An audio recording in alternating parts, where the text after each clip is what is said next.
النهارده مر بالظبط 4 أيام على الواقعة المؤسفة اللي حصلت من دونجا لاعب نادي الزمالك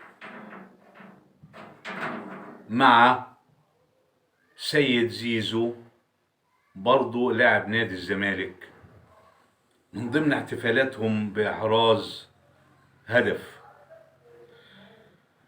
الدنيا كلها اتكلمت على الواقعة الشنيعة اللي رصدتها كاميرا البث المباشر بتاعة التلفزيون المصري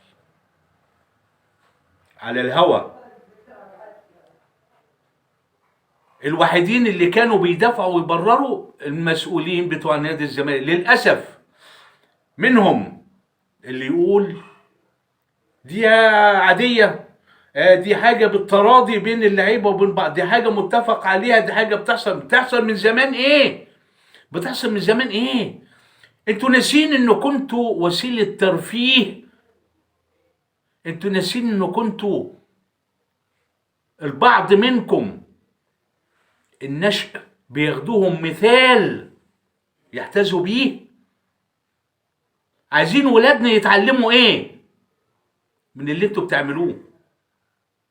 وللأسف إدارة نادي الزمالك لغاية النهاردة مفيش رد، مفيش قرار، مفيش عقوبة، مفيش حاجة